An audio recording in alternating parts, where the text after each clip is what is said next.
दोस्तों पहले आप ये वीडियो देखिए। आपके वजीर आजम परेशान है कि हो क्या गया, मैंने गलती क्या की है। चाहिए तो ये था मेरे साथ, गौर से सुनिए, हंसेंगे आप, मैं रुलाऊंगा भी बाद में। आपके मुल्क में तो नहीं, कश्मीरियों के मुल्क में आपने दहशतगर्दी करवाई। हमारा ही मुल्क है, कश्मीरियों को इसको लेके में मत रहिएगा। ये कश्मीर का मुल्क हमारा ही मुल्क है। अगर कश्मीर के मुल्क पे आपने नजर डाली ना तो आपको पता है आपका हश्र क्या होगा, और हमें करने की जरूरत नहीं पड़ेगी।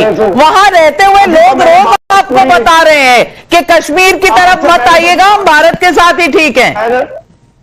मैंने तो बात पूरी नहीं की, मैंने कहा था ना रोएंगे, अभी हंस रहे हैं मेजर साहब। बात दूसरी ये है, देखिए जो बात करने जा रहा था मैं वो सुनिए आप, कि आप देखा दोस्तों, यहाँ पे जो पाकिस्तान की तरफ से जो डिबेट करने के लिए आया हुआ ये शख्स है, ये बोल रहा है हमारे वजीर आलम ने जब यहाँ पे मीटिंग की तो आपके यहाँ के जो वजीर आलम है उनको जो है बहुत ज़्यादा दिक्कत हो गई। वो सोचने लगे कि हमने ये क्या कर दिया, पाकिस्तान के साथ जंग ना हो जाए। अरे बहुत चिंतित हैं वो। तो और ये बोल रहा है कि अभी आप हंस रहे हैं, बाद में रोएंगे। ठीक है, रोना किसको पड़ेगा ये तो बात की बात है। देखते हैं कि कौन रोता है और कौन हंसता है। लेकिन जो इतनी बड़ी बड़ी बातें कर रहा है ये शख्स, इनकी तरफ से जो मतलब कि जिसके ऊपर डिपेंडेंसी है, जो मुनीर है, जो इनका जो है सेना का जो चीफ है, जिसके ऊपर पूरी जो है यहाँ पे पाकिस्तान डिपेंड रहती है, वो यहाँ पे कुछ भी बोलने के लिए नहीं आता है। ये मतलब अलग अलग लोगों को भेजता है, जो मतलब कि जिनका ज़्यादा कुछ वास्ता ही नहीं है, उन लोगों को भेजता है यहाँ पे कि वो लोग जाके धमकी देते हैं इंडिया को, अगर तुमने जो है हमारे पास साथ लड़ाई की तो ये हो जाएगा, वो हो जाएगा, हमारे पास तो एटम बम है। ठीक है, वीडियो पूरा देखिएगा, वीडियो बहुत ज़्यादा ज़बरदस्त है। आप पूरा वीडियो देखिएगा, बहुत इंफॉर्मेटिव है और ये वीडियो आपको पूरा का पूरा देखना चाहिए। ठीक है, पूरा वीडियो देखिएगा, वीडियो को एक लाइक करिएगा।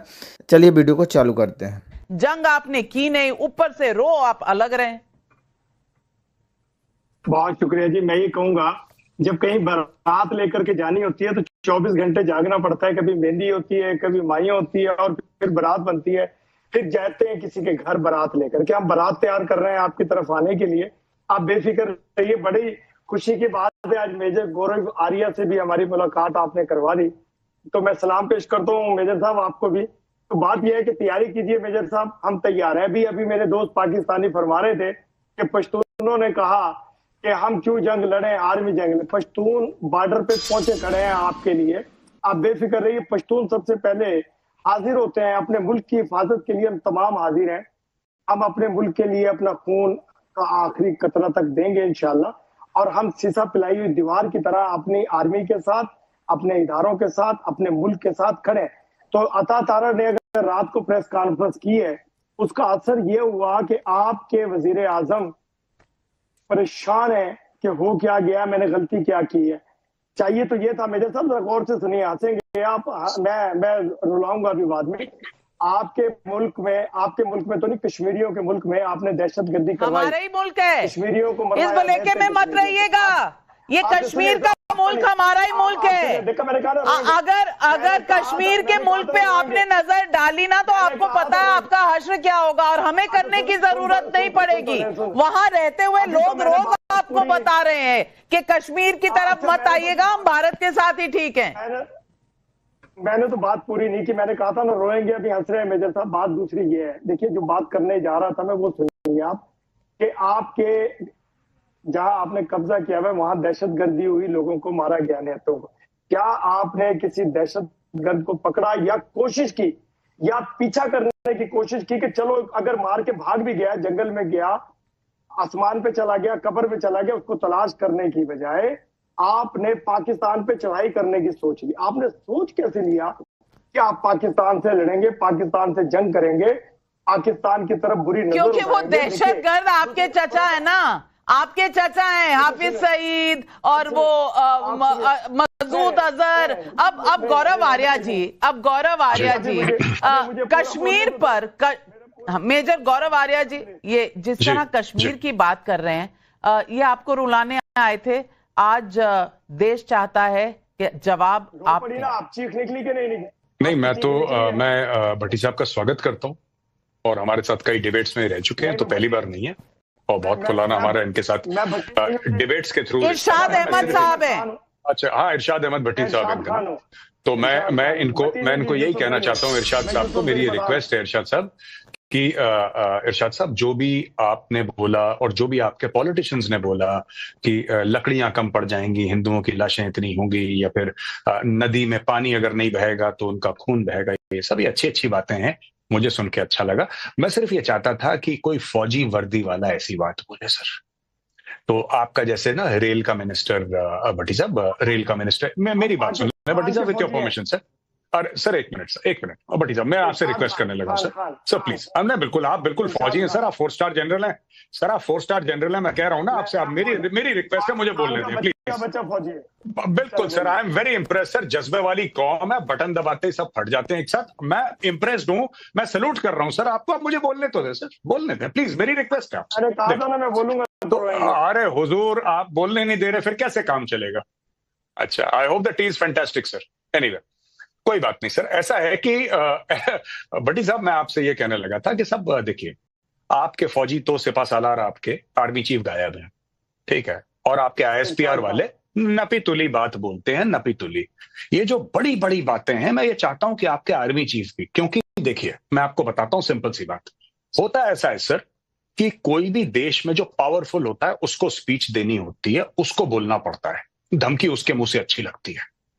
आपके जो मिनिस्टर हैं, रेल मिनिस्टर, पानी का मिनिस्टर, खाने का मिनिस्टर, फर्टिलाइजर का मिनिस्टर, खाद वाला, पता नहीं कौन कौन से, ये धमकियां दे रहे हैं। और सर आपके यहां जब पावर सेंटर ही आर्मी चीफ है, आर्मी चीफ खुदा है पाकिस्तान का, ही इज द सर्वे सर्वा ऑफ पाकिस्तान, आर्मी चीफ धमकी दे, आर्मी चीफ बोले ना कि मैं हिंदुओं को इतना मारेंगे, काफिरों को के लिए लकड़ियां कम पड़ जाएंगी, और हम वो जनरल आसिम मुनीर को बोलिए, general Asim Munir 4 star general है, जनरल आसिम मुनीर को बोलिए कि राम मंदिर में हम ईंट लगाएंगे और यहाँ पे आजान पढ़ेंगे, मैं आजान पढ़ूंगा वहां पे पहली, आप उसको बोलिए ना बोलने के लिए। नहीं, पर वो तो बंकर में छुपे हैं ना, वो तो यूसुफजई साहब कह रहे हैं दिखे नहीं, साइटिंग नहीं हुई उनकी। वो गए थे लोग सफारी पर, साइटिंग नहीं हुई उनके जनरल साहब की। ये जनरल साहब गए कहाँ, इरशाद अहमद भाई? आपको मैं बताता हूँ, देखिए मेरी बहन, आपको मैं बड़े तमीज और अदब के साथ मैं बात करूंगा। जो ज्यादा बोलते हैं ना, कर कुछ नहीं सकते। जिनके अंदर ताकत होती है ना, वो खामोशी के साथ ऐसा काम करते हैं। मेरे आर्मी चीफ हाफिज आसिम मुनीर साहब, आप अपने बारे तो नहीं कह रहे। राधिका खेड़ा जी अब ये हमें समझा रहे हैं कि ज्यादा बोलता कौन है। अब आप देख लीजिए पिछले 4-5 दिनों में पाकिस्तान ने क्या क्या बोला, और हमारे यहाँ हमारे प्रधानमंत्री ने क्या बोला। उन्होंने सिर्फ एक चीज बोली कि टारगेट बड़ा है, समय कम, इतना, बस इतना। और वहां से क्या क्या गीदड़ भपकियां आई हैं। राधिका खेड़ा जी, जरा यादें तरोताजा करा दीजिए इरशाद अहमद। मुझे बात पूरी करने दें, फिर आप राधिका जी की तरफ चाहिए। जी, मैं बहुत ध्यान से सुन रही थी। कह रहे थे हम तैयार हैं, आ जाइए, हम रुला देंगे। तो शुरुआत इन्हीं के न्यूज चैनल की रिपोर्ट से करते हैं। JF-17 इनका फाइटर जेट, जो रावलपिंडी में अभी कुछ दिन, 1 दिन पहले क्रैश कर गया प्रैक्टिस में। ये भी 1-2 दिन पहले की फोटो है। मिराज वी रोज सियालकोट, आप ये पढ़ तो पा रहे होंगे, आपको ये भाषा समझ आती है, इसलिए मैं ओरिजिनल उसी की कॉपी लाई हूं आपके लिए। मिराज वी रोज सियालकोट, ये पाकिस्तान टुडे की रिपोर्ट है। पाकिस्तान आर्मी विकेट, सुनिए, देखिए आप, इससे क्या होगा, आप यहाँ पे वॉर लड़ रहे हैं, यहाँ पे भी हारेंगे। Pakistan army vacate Sialkot border post after heavy Indian retaliation. आपके तो आर्मी बॉर्डर से अपनी पोस्ट छोड़ के भाग रही है। फिर यहाँ पे मेरे पास इन्हीं के अखबार में आया हुआ एक आर्टिकल है, जो इनके आज का ही आर्टिकल है ये, और आई थिंक डॉन अखबार का है, जिसमें एक इन्हीं के आर्मी के सोल्जर है जिन्होंने ये दिया है, और वो साफ साफ बोल रहे हैं that yes, these reports that our soldiers are linked to terrorism are not baseless. हमको रिक्रूट इसीलिए किया जाता था और ऐसे भेजा जाता था, सोल्जर के नाम पे रिक्रूट करके आर्मी वालों को ही दहशतगर्दी करने के लिए भेजा जाता था। और साथ ही में ये भी लिखा हुआ है कि senior office generals and brigadiers are actively relocating their families abroad, Canada, UAE, UK, they all have dual citizenships. हमारे भारत में तो आर्मी वालों के जब परिवार होते हैं ना, जो आर्मी वाले सरहद पे होते हैं, बॉर्डर पे होते हैं, उनके परिवारों के घर में तिरंगा लहरा रहा होता है। अगर कोई शहीद होता है, उनके परिवार के बच्चे गर्व से इंतजार करते हैं कि कब हम भी आर्मी की यूनिफॉर्म पहने, एयरफोर्स की यूनिफॉर्म पहने, नेवी की यूनिफॉर्म पहने। आप लोगों के तो आर्मी और नेवी वालों के परिवार ही डरपोक है, परिवार ही छोड़ के भाग गए, तो उनकी फौज क्या लड़ाई करेगी। और देखिए ना, अभी तो हमने कुछ किया ही नहीं, अभी तो बस इतना सा नक्शे में फर्क आया है, जो पानी आपकी नदी में बहता था वो सूख चुका है।